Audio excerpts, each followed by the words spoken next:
जय श्रीमन नारायण। मित्रों, भक्ति सुधा एवं साधना चैनल में आपका स्वागत है।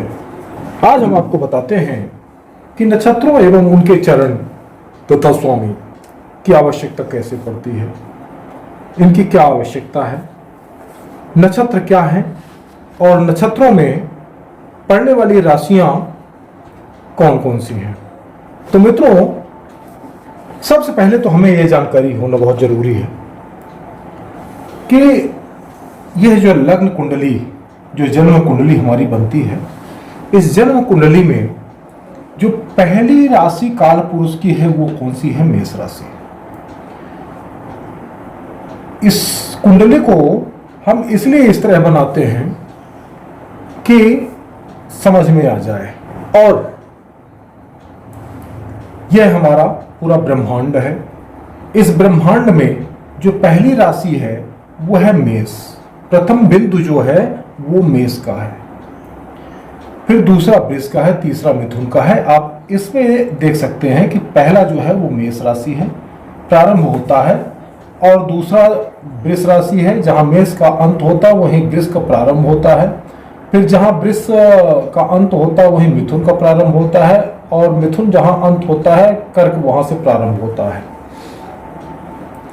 तो आज हम आपको यह बताते हैं कि मेष राशि जो होती है या मेष आदि जो राशियां हैं, ये 12 जो राशियां हैं, तो इन राशियों के बीच में नक्षत्र होते हैं। और नक्षत्र क्या है? ये बड़े स्टेशन हैं और ये छोटे स्टेशन हैं। ये जो नक्षत्र हैं ये छोटे स्टेशन हैं। तो कुल हमारे पूरे इस भचक्र में कुल 27 नक्षत्र होते हैं, 12 राशियां होती हैं और 27 नक्षत्र होते हैं।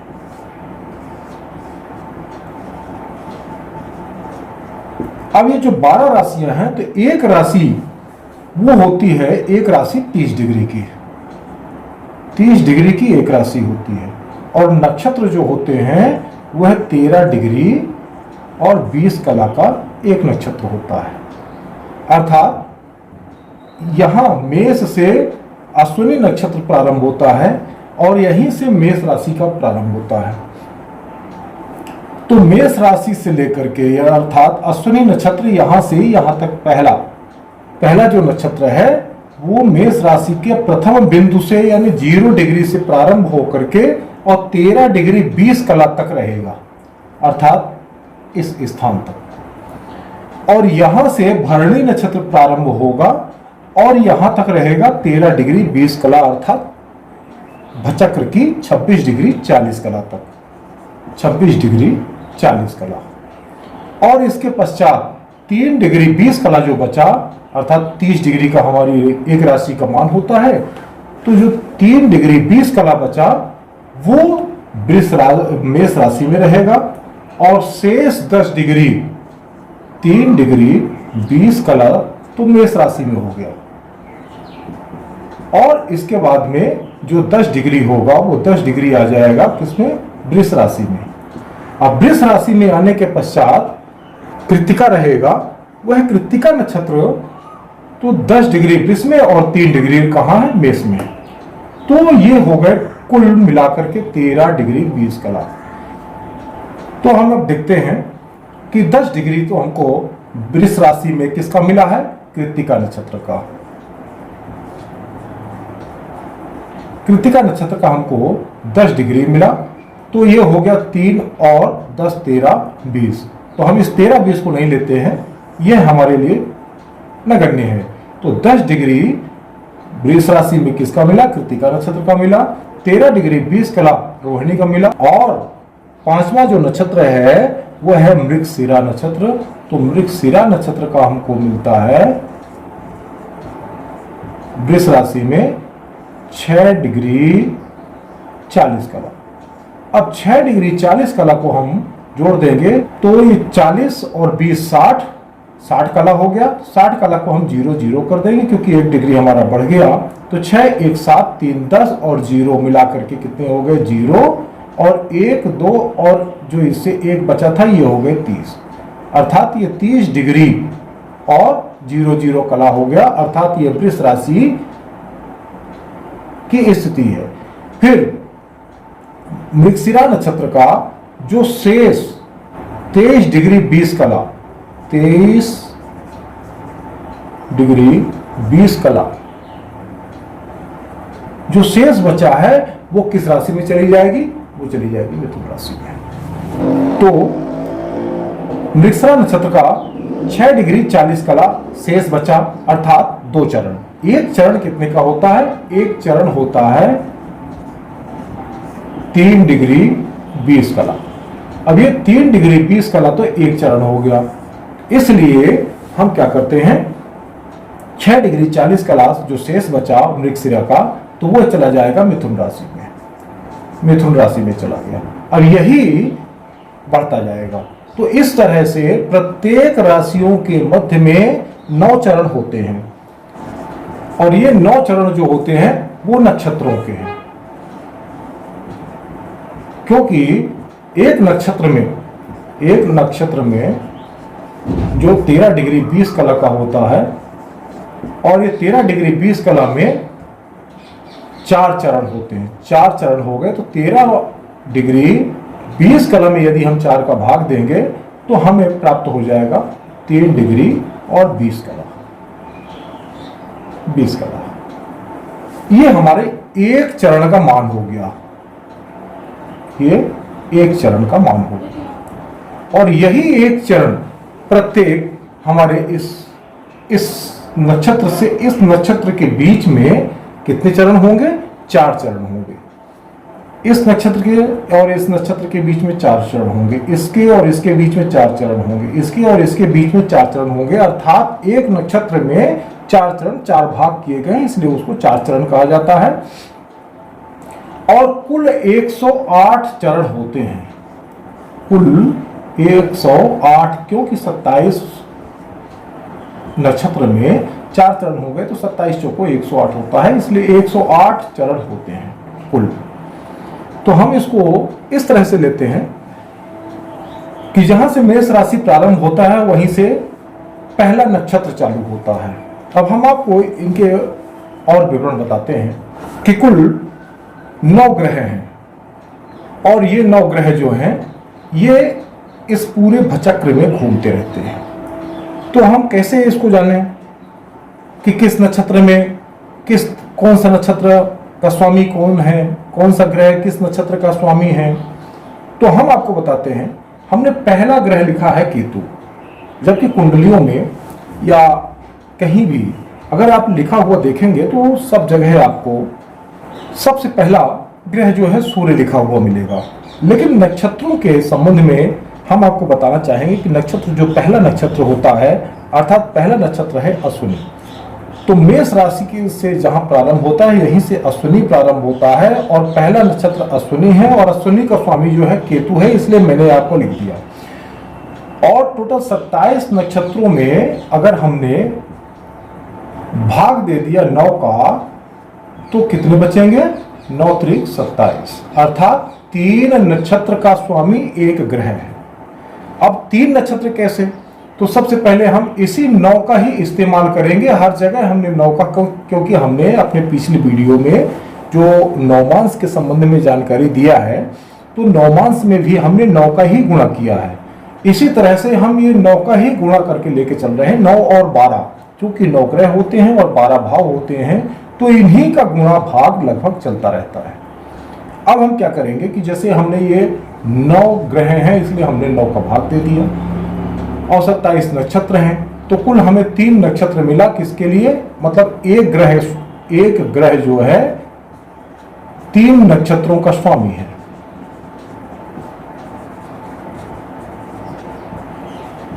तीन नक्षत्रों का स्वामी है, इसलिए हम क्या करेंगे? अब पहली बात, पहला जो नक्षत्र होगा वो उस नक्षत्र का स्वामी कौन होगा? केतु होगा। दूसरा नक्षत्र का स्वामी शुक्र होगा। तीसरा नक्षत्र जो होगा उसका स्वामी सूर्य होगा। चौथा नक्षत्र जो होगा उसका स्वामी चंद्रमा होगा। इसी तरह से हम आपको पूरे नक्षत्रों के नाम बताते हैं, और नक्षत्रों के नाम के साथ में उनके स्वामी भी हम आपको बताते हैं। तो पहला 10वां और 19वां, 19वां नक्षत्र, इसके तो स्वामी केतु है। अब ये जो पहला नक्षत्र है वो कौन सा है? अश्विनी, मघा और मूल। ये 3 नक्षत्र जो है इसके स्वामी केतु हैं और इनकी 7 वर्ष की महादशा चलती है। 7 वर्ष की महादशा चलती है। जब भी किसी बालक का जन्म होगा और अश्विनी नक्षत्र में चंद्रमा होगा तो उसका कितना भोग चंद्रमा जा चुका है और कितना शेष उस तारीख में शेष बचा है, इसी के हिसाब से यहीं से प्रारंभ होगा उसकी महादशा और बाकी की जो है निकल जाएगी। अर्थात 7 वर्ष में यदि 4 वर्ष बचा है तो 4 वर्ष ही शेष चलेगी। इसके बाद अगला चालू हो जाएगा, अर्थात शुक्र का चालू हो जाएगा। तो हम बात कर रहे थे अभी कि पहला, 10वां और 19वां। पहला नक्षत्र है अश्विनी, 10वां नक्षत्र है मघा और 19वां नक्षत्र है मूल। तो ये है स्वामी केतु। दूसरा नक्षत्र जो है, दूसरा 11वां और 20वां। 20वां नक्षत्र जो है इनके स्वामी है शुक्र। और ये नक्षत्र कौन कौन से हैं? तो ये है भरणी, पूर्वा फाल्गुनी, भरणी, पूर्वा फाल्गुनी एवं पूर्वाषाढ़।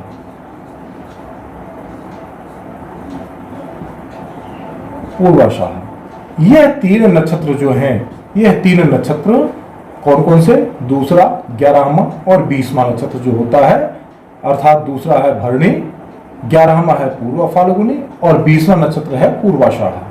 तो इसके स्वामी शुक्र हैं। अर्थात जब भी इन नक्षत्रों में आपके जन्म के समय चंद्रमा रहेगा तो महादशा शुक्र की चलेगी। ये हमने आपको बताया कि जितना चंद्रमा निकल चुका है उतने के पश्चात की महादशा आपकी चलेगी। तो हम बात करते हैं तीसरे नक्षत्र की। तो तीसरा, 12वां और 21वां। तीसरा, 12वां और 21वां जो नक्षत्र हैं वो कौन कौन से हैं? कृत्तिका, उत्तरा फाल्गुनी और उत्तराषाढ़। उत्तराषाढ़, यह 3 नक्षत्र हैं। यह नक्षत्र, इनका स्वामी सूर्य है। अर्थात जब भी इन 3 नक्षत्रों में किसी बालक का जन्म होगा तो पहली जो महादशा होगी वह सूर्य की चलेगी। इन्हीं क्रम से दशाएं चलेंगी। फिर चौथे बात करें हम, चौथा, 13वां और 22वां। यह 3 नक्षत्र जो हैं इनके स्वामी चंद्रमा होंगे।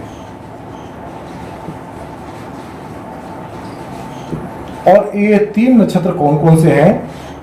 रोहिणी, हस्त, श्रवण। रोहिणी, हस्त और श्रवण, ये 3 नक्षत्र जो हैं इन 3 नक्षत्रों के स्वामी चंद्रमा हैं। अर्थात जब भी इन नक्षत्रों में जन्म के समय चंद्रमा रहेंगे तो क्या होगा? या तो रोहिणी नक्षत्र होगा या हस्त होगा या श्रवण होगा, तो चंद्रमा की महादशा प्रारंभ होगी। और चंद्रमा की महादशा जो होती है वो 10 वर्ष की होती है। सूर्य की दशा जो होती है वो कितनी होती है? 6 वर्ष की होती है। इसी तरह से अगर हम देखें तो जो 5वां नक्षत्र है हमारा, 5वां, 14वां और 23वां, मृगशिरा,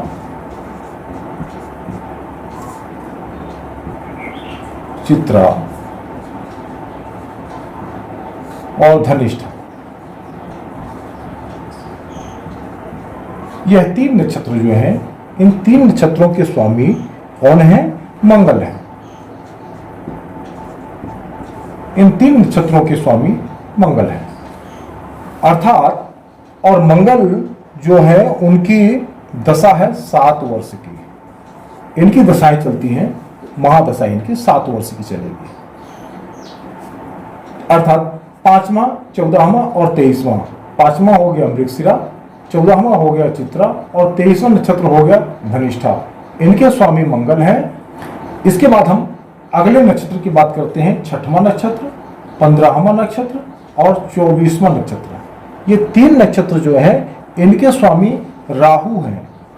आर्द्रा, स्वाति और शतभिखा, ये जो है ये 3 नक्षत्र के स्वामी कौन है?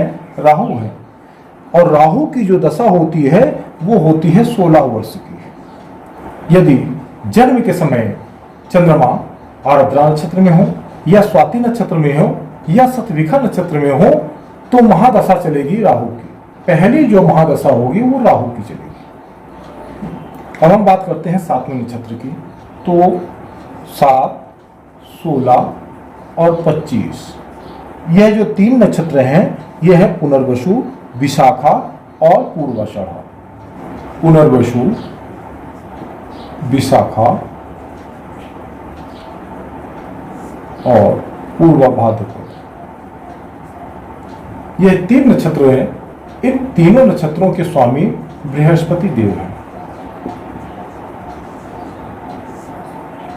और ये जो 3 नक्षत्र है पुनर्वसु, विशाखा और पूर्वा भाद्रपद, तो जन्म के समय चंद्रमा यदि इन नक्षत्रों के ऊपर रहेगा या इन नक्षत्रों पर स्थित रहेगा तो आप ये मान लीजिए कि बृहस्पति की महादशा में आपका जन्म हुआ। और बृहस्पति की महादशा में जन्म होने पर 16 वर्ष की महादशा रहती है। इसके पश्चात अगला है 8वां, 17वां और 26वां नक्षत्र जो है वह है पुख्य, अनुराधा और उत्तरा भाद्रपद। उत्तरा भाद्रपद ये 3 नक्षत्र हैं। इनके स्वामी शनि हैं और शनि देवता जो हैं इनकी महादशा रहती है 19 वर्ष की। 19 वर्ष इनकी महादशा चलती है जब चंद्रमा पुख्य नक्षत्र में, अनुराधा नक्षत्र में या उत्तरा भाद्रपद नक्षत्र में चंद्रमा रहेंगे जन्म के समय, तो शनि की महादशा 19 वर्ष मिलेगी। फिर हम अगले नक्षत्र की बात करते हैं। तो अगला नक्षत्र है 9वां, 18वां और 27वां। ये जो 3 नक्षत्र हैं वो है अश्लेषा,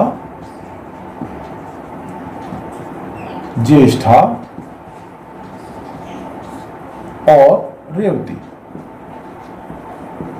ये 3 नक्षत्र जो है इनके स्वामी बुध हैं और बुध की दशा चलती है कितना? 17 वर्ष। अर्थात आपको जो मैंने बताया अभी कि 1, 2, 3, 4, 5, 6, 7, 8, 9, 10, 11, 12, 13, 14 इस तरह से 27 नक्षत्र हैं। और ये 27 नक्षत्र जो हमने बिंदियां लगाए ये नक्षत्र की स्थिति है और ये है राशियों की स्थिति। तो मित्रों, जो मेष राशि है, मेष राशि से भचक्र का प्रारंभ होता है। जैसे हमारी ये मेष राशि है, मेष राशि से भचक्र का प्रारंभ होता है और यहीं से पहला नक्षत्र अश्विनी प्रारंभ होता है। तो अभी जो हमने आपको बताया कि एक नक्षत्र में 13 डिग्री 20 कला होती है, अर्थात इसका मान होता है 13 डिग्री 20 कला, जिसमें 4 चरण होते हैं। मेष राशि से पहला चरण प्रारंभ होगा, अर्थात मेष राशि जहां से प्रारंभ होगा वहीं से यह केंद्र बिंदु है और यहीं से अश्विनी नक्षत्र चालू होगा। तो अश्विनी नक्षत्र जो है 4 चरण, अर्थात 13 डिग्री 20 कला में यह 4 चरण अश्विनी नक्षत्र के होंगे। फिर 4 चरण इसमें भरणी नक्षत्र के होंगे। फिर यह भरणी नक्षत्र के बाद कृत्तिका नक्षत्र यहां से चालू होगा, तो 4 चरण इसके कृत्तिका नक्षत्र के होंगे। तो कृत्तिका नक्षत्र के 1 चरण जो है वो तो मेष राशि में रहेंगे और 3 चरण ये चले जाएंगे वृष राशि में। तो जो वृष राशि में 3 चरण जाएंगे तो इसके पश्चात जो राशि जो नक्षत्र प्रारंभ होगा वो है रोहिणी। तो रोहिणी के 4 चरण होंगे और इसके बाद मृगशिरा के 2 चरण होंगे। 6 डिग्री 40 कला तो वृष राशि में रहेगा और 6 डिग्री 40 कला यह मिथुन राशि में रहेगा। इसी तरह से आर्द्रा यहां से प्रारंभ होकर के यहां आएगा और पुनर्वसु के 3 चरण होंगे मिथुन राशि में और 1 चरण होगा कर्क राशि में। इसी तरह से पुख्य नक्षत्र पूरा 4 चरण रहेगा और इसके बाद अश्लेषा के 4 चरण रहेंगे।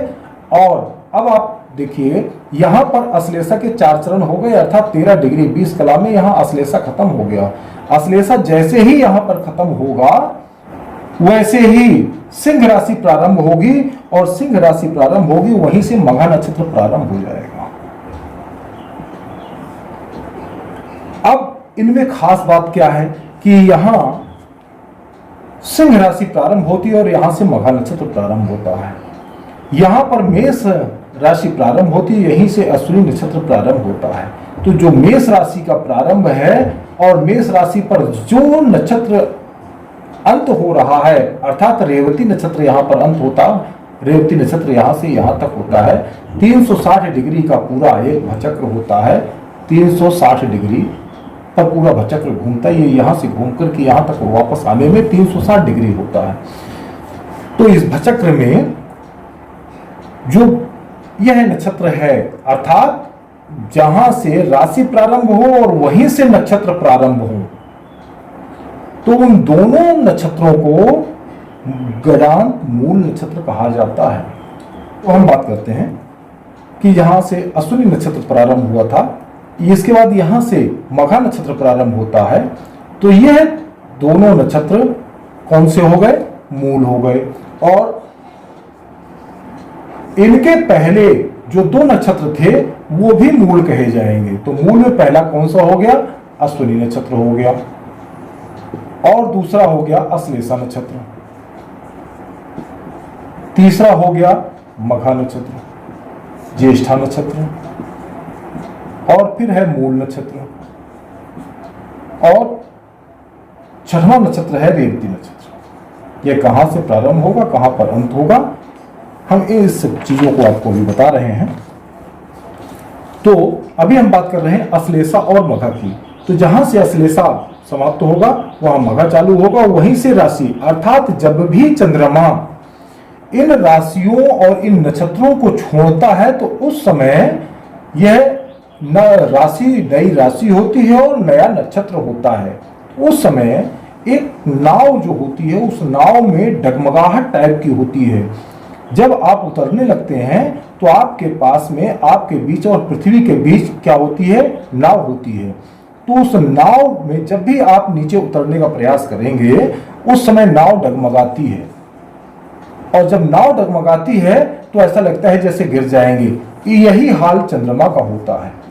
चंद्रमा उस समय उसके पास में कोई आधार नहीं होता है, इसलिए इनको मूल नक्षत्र कहा जाता है। और इस समय जब भी किसी जातक का जन्म होता है इन नक्षत्रों में तो मूल शांति होती है,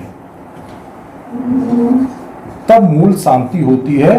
और मूल शांति जो होती है वह 27वें दिन होती है।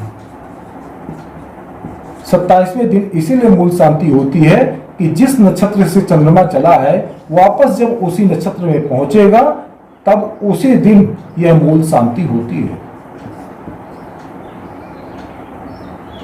और यही कारण है कि इन नक्षत्रों को मूल की संज्ञा दी गई है, अर्थात अशुभ की संज्ञा दी गई है। अब इसके पश्चात हम बात करते हैं, इसी तरह से हम सभी नक्षत्रों का मान निकालते चलेंगे। और फिर अगला है धनु राशि। तो धनु राशि जैसे ही हम पहुंचते हैं आता है, यह नक्षत्र है, यह नक्षत्र यहाँ पर ज्येष्ठा प्रारंभ होता है और यहाँ समाप्त होता है। यहीं से मूल नक्षत्र प्रारंभ होता है और यहाँ पर समाप्त होता है। यहीं पर धनु राशि समाप्त होती है, अर्थात 4 चरण पूरा। ज्येष्ठा वृश्चिक राशि में रहता है और यहाँ से धनु से प्रारंभ होता है अगला मूल नक्षत्र। इसलिए हम इस नक्षत्र अर्थात इस स्थान को भी हम क्या कहते हैं? मूल कहते हैं। तो यही कारण है कि यहां से आपका ज्येष्ठा चला और मूल वहीं से चला, अर्थात यहां पर राशि, बीच में जो राशि है और यहां से चालू होती है धनु और यहां कौन सी थी? वृश्चिक राशि। यही कारण है कि जब इन 2 नक्षत्रों में भी चंद्रमा पहुंचता है तो उसकी स्थिति नाव जैसी होती है। फिर अंत में एक नक्षत्र और बचता है, वह है रेवती। तो मीन राशि में रेवती नक्षत्र जब यहां से प्रारंभ होकर के मेष राशि पर पहुंचता है और मेष राशि पर पहुंचते ही चंद्रमा, अर्थात उस समय चंद्रमा जब छोड़ता है रेवती नक्षत्र को, तो वहीं से उसके पास कोई आधार नहीं होता है, और आधार न होने से सेम वही स्थिति होती है नाव में बैठे व्यक्ति की। जब वो जमीन में उतरने लगता है नदी पार करके, तो डगमगाहट होती है और ये लगता है कहीं गिर न जाए। उस समय चंद्रमा भी यही स्थिति पैदा करता है, क्योंकि चंद्रमा हमारे मन का कारक है। चंद्रमा हमारा क्या है? ये मन है। चंद्रमा मन का कारक है, तो इसमें मन में एक शंका, एक भय पैदा रहती है, और यही कारण है कि इन छह नक्षत्रों को मूल नक्षत्र की संज्ञा दी गई है और इनमें मूल की शांति होती है। तो मित्रों, आज हमने आपको बताया कि एक राशि से दूसरे राशि की दूरी होती है 30 डिग्री, और एक राशि से दूसरे राशि के बीच में कितने नक्षत्र होते हैं? 2.25 नक्षत्र होते हैं। 2.25 नक्षत्र का कारण यह है कि 13 डिग्री 20 कला का एक नक्षत्र, 13 डिग्री 20 कला अर्थात 26 डिग्री 40 कला, तो ये कितने हो गए? 2 नक्षत्र। और एक चरण किसका होगा? यह होगा तीसरे नक्षत्र का। तो तीसरे नक्षत्र का जो होगा, तो इसलिए हम इसको 2.25 कहते हैं। 2.25 नक्षत्र की एक राशि होती है। अर्थात जब भी हमारे ये ग्रह देवता चलते हैं, तो ये इन राशियों और नक्षत्रों को पार करते हुए पुनः जब उसी राशि पर आते हैं, तो इनका एक पूरी परिक्रमा समाप्त हो जाती है। तो आज आपको बताया गया कि 9 ग्रह, इन ग्रहों की दशा इस क्रम में चलती है। 12 राशियां और 27 नक्षत्र। 27 नक्षत्रों के 108, 27 नक्षत्रों के प्रत्येक के 4 चरण अगर हम जोड़ें, तो यह होता है 108 चरण। तो हम बात करते हैं अब इन ग्रहों की चाल की। तो सूर्य जो है एक राशि पर लगभग 30 दिन रहते हैं। सूर्य एक राशि में 3 दिन रहते हैं और लगभग एक अंश प्रतिदिन चलते हैं। एक राशि ये प्रतिदिन चलते हैं, और दूसरे जो चंद्रमा है, यह चंद्रमा लगभग 13 अंश से 15 अंश तक एक दिन में चलते हैं। अर्थात यह 27 दिन में पूरे भचक्र का एक परिक्रमा लगा देते हैं। अर्थात इन 27 नक्षत्रों को एक दिन में एक नक्षत्र, अर्थात ये जब 13 डिग्री 20 कला का एक नक्षत्र होता है, तो 13 से 15 डिग्री तक ये चलते हैं चंद्रमा, और ये लगभग 27 दिन में अपनी पूरी परिक्रमा पार कर लेते हैं। और यह चंद्रमा ही है जो सबसे तेज इस पूरे भचक्र में चलता है, और यही कारण है कि इनको मन का कारक कहा गया है। जिस तरह से मन दौड़ता है, इसी तरह से इनको मन का कारक कहा गया है। तो हम तीसरे ग्रह की बात करते हैं, मंगल की। तो मंगल लगभग एक दिन में 30 से 45 कला तक चलते हैं। अर्थात लगभग 60 से 75 दिन में ये पूरे एक राशि का पार करके, और लगभग 2 वर्ष 2 महीना एक राशि में रहते हैं, और लगभग 2 वर्ष 2 माह में ये क्या करते हैं, या ये कहा जाए कि 26 माह में, लगभग 26 माह में ये पूरे भचक्र का जहां से चलेंगे वहां से वहां पहुंचने में इनको लगभग 26 माह लगता है। अब हम बात करते हैं बुध की। तो बुध जो है एक दिन में लगभग 65 कला से 100 कला तक इनकी चाल है, और एक राशि में लगभग ये 66 दिन तक रहते हैं। लगभग 66 दिन तक एक राशि में रहते हैं। एक राशि को पार करने में इनको 66 दिन लगता है। अब चूंकि ये 65 कला मतलब क्या हो गया, 1 डिग्री से ऊपर। 1 डिग्री कितने का होता है? 1 डिग्री होता है 60 कला का, और 60 कला बराबर होता है 1 डिग्री। और ये चलते हैं 65 से 100, अर्थात ये लगभग 1.25 डिग्री तक। तो अगर 1.25 डिग्री ये चलते हैं तो ये सूर्य से पहले इनको एक परिक्रमा लगा लेना चाहिए। लेकिन ये शर्त है बुध के साथ कि बुध सूर्य से 28 डिग्री से ज्यादा की दूरी पर नहीं जा सकता।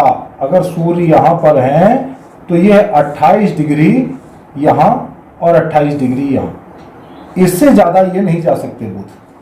ये 28 डिग्री इनकी क्या है, प्रतिबंधित है ये 28 डिग्री पर बुध। अर्थात सूर्य से 28 डिग्री से ज्यादा बुध नहीं जा सकते। इसके पश्चात अगर हम बात करें बुध के बाद, तो शुक्र की भी यही स्थिति रहेगी, और शुक्र की 62 से 82 कला इनकी प्रतिदिन की चाल है। 62 से 82 कला प्रतिदिन की चाल शुक्र की है, और इनकी भी एक प्रतिबंध क्षेत्र है कि यह 45 डिग्री से, सूर्य से 45 डिग्री से ज्यादा दूर नहीं जाएंगे। और इनकी भी बाध्यता यही है कि शुक्र भी 45 डिग्री तक ही जा सकते हैं, आगे 45 डिग्री और पीछे 45 डिग्री। बस ये बाध्यता इनकी बुध की और शुक्र की, इन दोनों की बाध्यता है सूर्य से कि ये बुध जो है कहां तक नहीं जाएंगे, 28 डिग्री से ज्यादा नहीं जाएंगे बुध, और शुक्र 45 डिग्री से ज्यादा नहीं जाएंगे। शुक्र 45 डिग्री से ज्यादा दूरी पर नहीं जाएंगे और ये वहीं आसपास रहेंगे। अर्थात लगभग इनको भी एक राशि पूरी करने में 1 वर्ष लग जाता है। अर्थात 1 वर्ष में ये भी अपनी पूरी परिक्रमा कर लेते हैं। अर्थात सूर्य, बुध और शुक्र, इन तीनों ग्रहों को इस पूरे भचक्र को पार करने में 1 वर्ष लगता है। अब हम बात करते हैं गुरु की। तो बृहस्पति देव जो हैं ये लगभग 5 कला से 15 कला तक ये चलते हैं एक दिन में, और यह लगभग 12 वर्ष में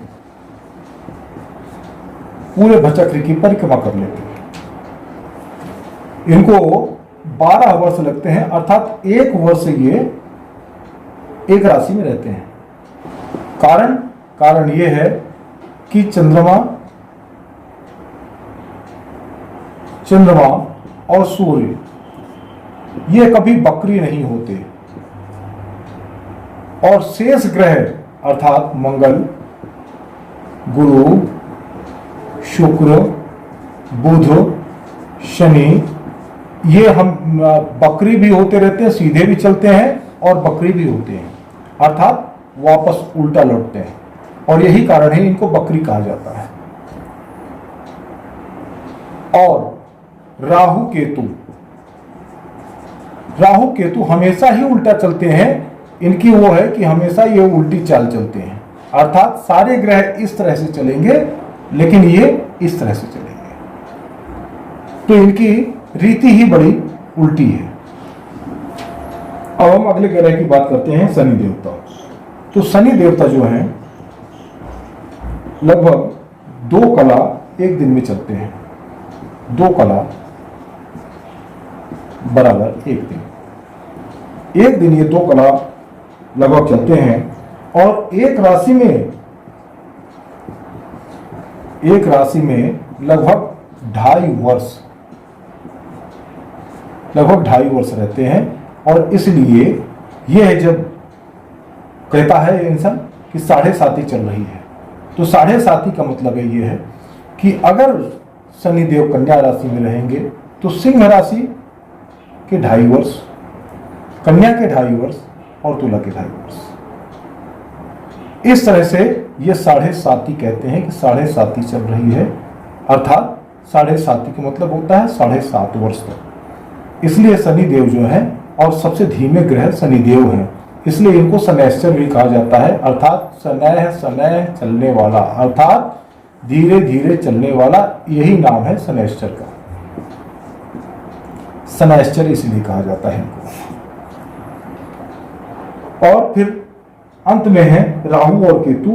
तो ये एक दिन में लगभग 3 कला इनकी चाल है, और पूरे भचक्र का ये लगभग 22.5 वर्ष में चक्कर काट लेते हैं।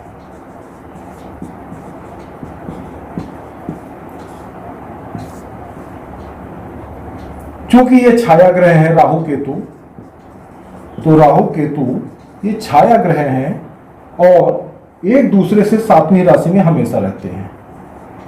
तो जब भी राहु मेष राशि में होगा तो ये तुला राशि में होंगे, मीन राशि में अगर होगा तो ये कन्या राशि में एक होंगे, अर्थात ये हमेशा 180 डिग्री पर, हमेशा ये 180 डिग्री, एक दूसरे से 180 डिग्री पर स्थित रहेंगे। तो आप जान लीजिए कि जो ग्रह इनमें अच्छे होंगे वो सभी जातक के लिए शुभ होंगे। यदि बुरे राशि या बुरे ग्रह के साथ में होंगे तब भी शुभ ही करेंगे, और 2 ही ग्रह हैं नैसर्गिक जो शुभ हैं। तो मित्रों, अगले ज्ञान के साथ हम आपको अगले वीडियो में मिलते हैं। तब तक के लिए आप इस नक्षत्रों एवं उनके चरण तथा स्वामी का अभ्यास कर सकते हैं, और 12 राशियां, 9 ग्रह और इस 27 नक्षत्रों, इस जीवन का सबसे बड़ा खेल यही है कि इतने में ही इंसान को ब्रह्मांड का सुख भी मिलता है और ब्रह्मांड का दुख भी मिलता है। क्योंकि यह पूरा जो चक्र है ये हमारे पूर्व जन्म की लेखा जोखा है, और पूर्व जन्म के जो हमारे कर्तव्य होते हैं उसी के अनुसार हमें जन्म मिलता है, और उसी के अनुसार ही हमें भोग भोगने पड़ते हैं। हम अगले ज्ञान के साथ में आपको फिर मिलेंगे। जय श्रीमन नारायण।